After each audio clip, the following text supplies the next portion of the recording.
একটা কনফিউশন তৈরি হয়েছে আর কি সাধারণ পাবলিকের মধ্যে। আমাদের কাছে প্রচুর ফোন আসতেছে দেশের বিভিন্ন প্রান্ত থেকে, আমাদের শুভাকাঙ্ক্ষী যারা আছে, পুলিশের ভিতর থেকে, সাংবাদিক থেকে শুরু করে সাধারণ জনগণ ফোন করতেছে যে আসলে তারা মনে করতেছে নিউজ দেখে যে কলাবাগান থানা যেটা হচ্ছে, মনে হয় যে ঢাকা মেট্রোপলিটন পুলিশ কোনো ব্যক্তি বা কোনো সংস্থার জমি দখল করে থানা করতেছে, এইরকম একটা কনফিউশন পাবলিকের মধ্যে তৈরি হয়েছে।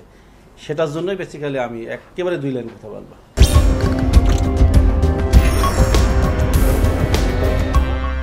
ঢাকা মেট্রোপলিটন পুলিশের কলাবাগান থানার তেঁতুলতলাতে যে থানাটা ভবন নির্মাণ করা হবে, এই জমিটা বাংলাদেশ সরকারের পক্ষে গ্রাহণ ও গণপূর্ত মন্ত্রণালয় এটার মালিক।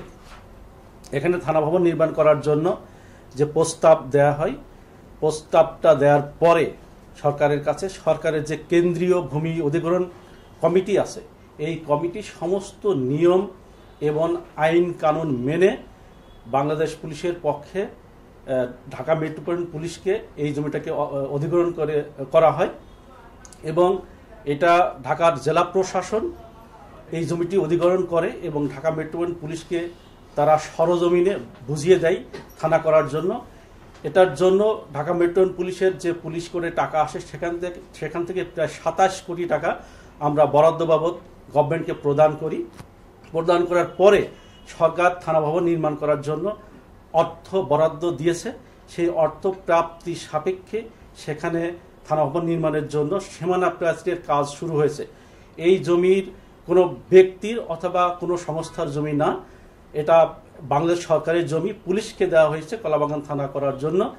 পাবলিকের মধ্যে একটা ভ্রান্ত ধারণা বিভিন্ন মিডিয়াতে আসার কারণে, নিউজ হওয়ার কারণে একটা ভ্রান্ত ধারণা তৈরি হয়েছে যে কলাবাগান থানা এলাকার যেই তেঁতুলতলার মাঠ, এই মাঠটি ডিএমপির পক্ষ থেকে হয়তো দখল করে থানা নির্মাণ করা হচ্ছে।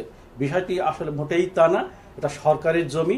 সরকার অধিগ্রহণ করে ডিএমপিকে দিয়েছে কলাবাগান থানা ভবন নির্মাণ করার জন্য এবং এই সমস্ত নিয়ম কানুন সমস্ত ডিপার্টমেন্টের ছাড়পত্র পাওয়ার পরেই আমরা সেটা আমাদের কাছে দখল বুঝিয়ে দেওয়া হয়েছে জেলা প্রশাসনের পক্ষ থেকে এবং টাকা বরাদ্দ হওয়ার পরেই আমরা নির্মাণ কাজ শুরু করেছি।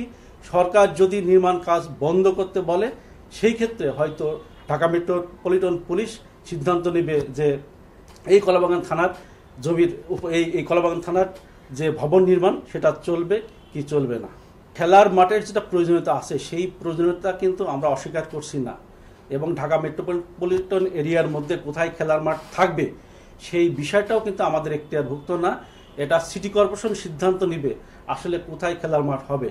প্রস্তাবিত এই জায়গার পাশেই কলাবাগান খেলার মাঠ আছে, এই মাঠটি উন্মুক্ত, সেখানে বাচ্চারা খেলাধুলা করতে পারে। খেলাধুলার পাশাপাশি সেখানে কিন্তু বিভিন্ন সামাজিক প্রোগ্রামগুলো, তারপরে পূজা অর্চনা, এই সব প্রোগ্রামগুলোও কিন্তু সেখানে হয়ে থাকে। সংবাদ, ফিচার ও অনুষ্ঠানের জন্য ভিজিট করুন সংবাদ প্রকাশের ওয়েবসাইট এবং যুক্ত থাকুন ফেসবুক পেজ ও ইউটিউব চ্যানেলের সঙ্গে।